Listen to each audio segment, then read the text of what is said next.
Hello and welcome to another Stogie Review video review. I am Walt White here with another First Impressions review. This time around I'm doing the Pinar del Rio Small Batch Reserve Maduro. Now this is a Robusto format. I think it's a 52 by 5. And this particular cigar is available with two wrappers. There's a Maduro and a Habano. And if you look closely at the wrapper, it's kind of striking, or I shouldn't say it's really striking, it looks very, very familiar. The first time I laid eyes on this, I thought, wow, that looks a lot like, the Partagas Series D number 4 band. And I don't know whether it's just sort of the new trend or it's just coincidental, but I'm beginning to see more and more bands that mimic older Cuban cigar brands. For instance, I was given a bunch of these Curivari cigars in various lines, and many of them had bands that were very reminiscent of old Cuban cigars. So when I saw this, immediately I thought of that Curivari line and the similarities between it and a variety of other Cuban cigars, or not other Cuban cigars.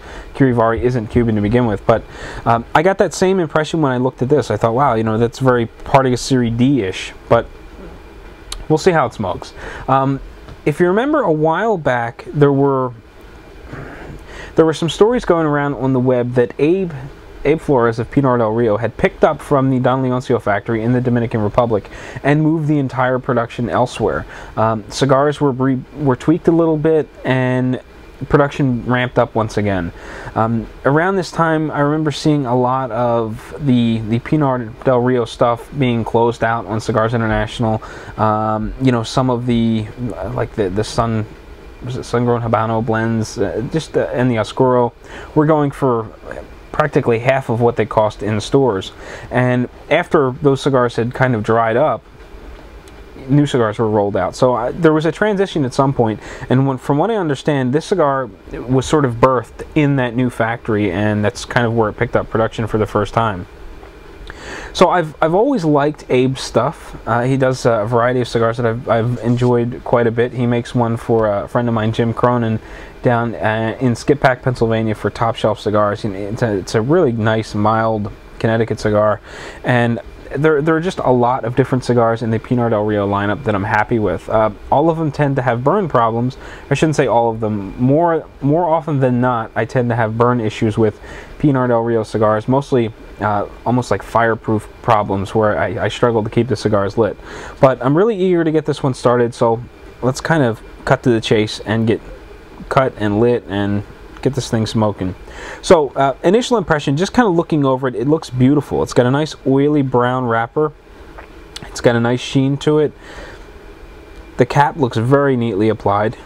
It looks like it's a triple cap times 2. It looks like there may be an extra cap in there, but that's fine.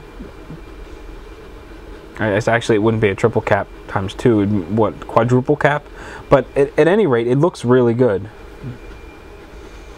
Got a little bit of a texture to it, kind of like high grit sandpaper.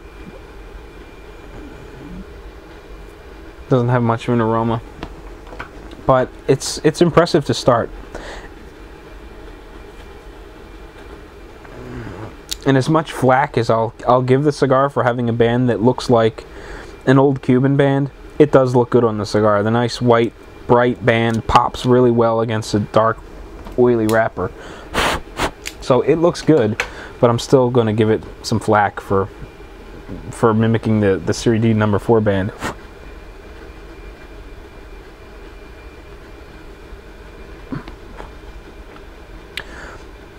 The pre-light draw is really, really loose. It's got sort of a barnyard kind of a pre-light flavor. Kind of reminds me of hay. But all in all, it's off to a really good start. So let's go.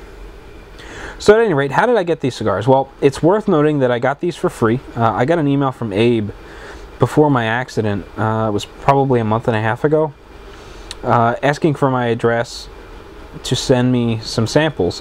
It had been a while since I talked to Abe, so I was really surprised to get the email. I was really happy to get it as well. I like a lot of Abe's stuff, and I love when he bounces new stuff off of me.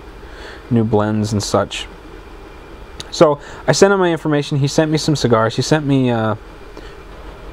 2 of these, 2 of the Habano, and some new stuff that he's got coming out. At this point, I don't know whether they're out yet or if they will be out shortly. But I believe it's another small batch kind of a thing. He also sent me a sampler of his older stuff, mostly the 1875 and, you know, some of that kind of stuff. I think it's the 1875. But anyway, it comes in like a box of 6 and there's 1 of each different cigar. I love those samplers. It's a fantastic variety. The format is good. They're all Robustos. I love those samplers. I don't know if you can buy them just kind of anywhere or what the case is, but I really like those things.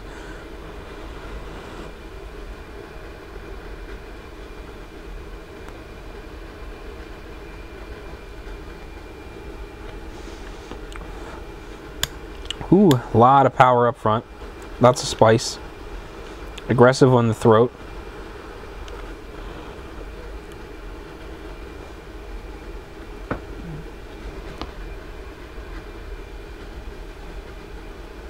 Really aggressive through the sinus. Ooh. Really peppery, really spicy through the sinus. It's got sort of a charred kind of a flavor profile across the palate, producing lots of smoke. It's coating the palate well, gets through the sinus really nice, and it's burning well. So we're off to a really good start. So sit back, enjoy the cigar that you're probably smoking while you watch me smoke a cigar, and I'll be back in just a second. We'll take another look at the Pinar del Rio Small Batch Reserve Maduro. It has been about 40 minutes since I turned the camera off the first time, and I've got to say I'm really impressed with the way the cigar is burning.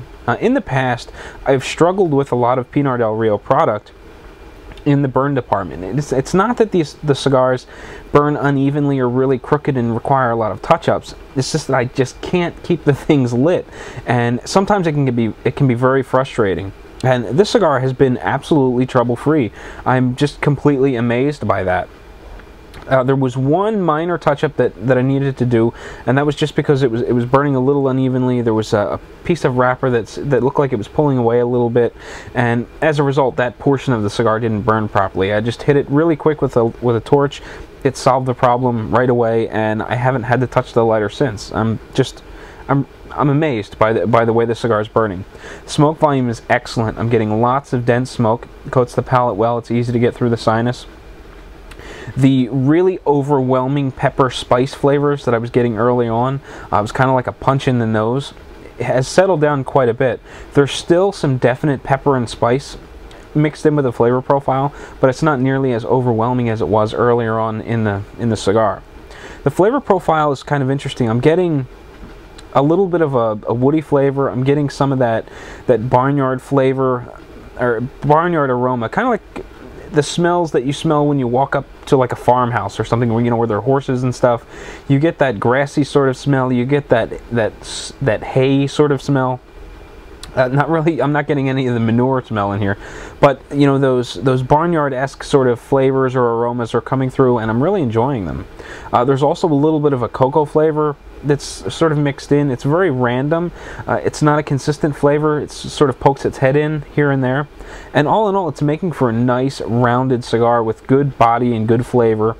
With it's just got a nice, good balance of everything, and so far I'm really impressed with it. I'm liking it much more than I thought I would.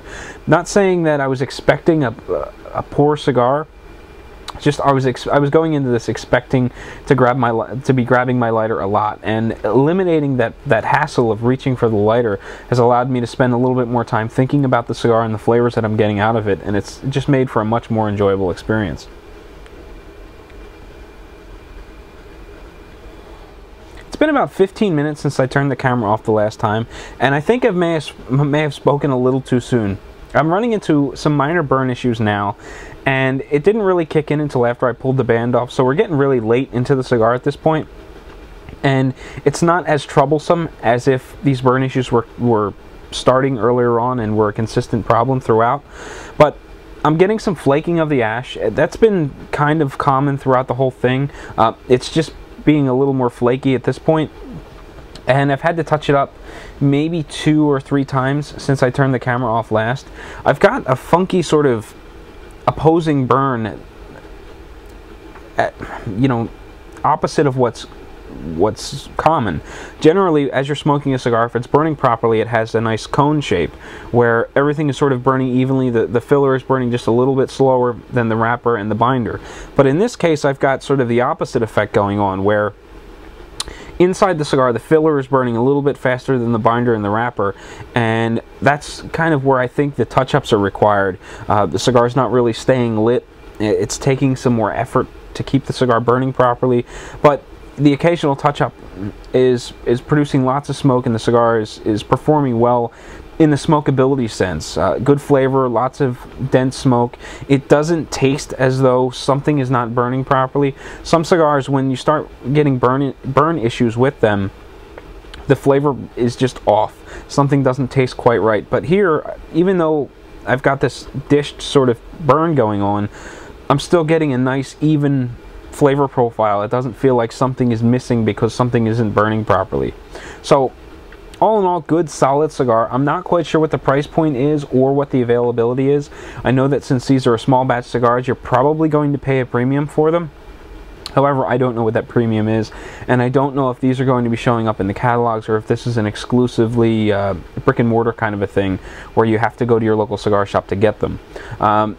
Even if it is a brick and mortar cigar, that doesn't mean you're not going to be able to purchase them online. A lot of the smaller brick and mortar shops have online retail outlets set up where you can order cigars, and either by phone or over the web in an e-commerce setting.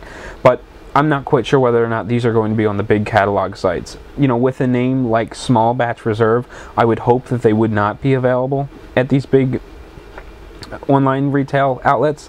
You know, it does add to the exclusivity. It probably will raise the price a bit, but you know, I like those cigars that I have to go into a cigar shop to buy. I don't always like paying for them, but I like knowing that, you know, I'm getting something a little more exclusive than, you know, just a run-of-the-mill cigar from Cigars International or Famous or whomever you're buying from.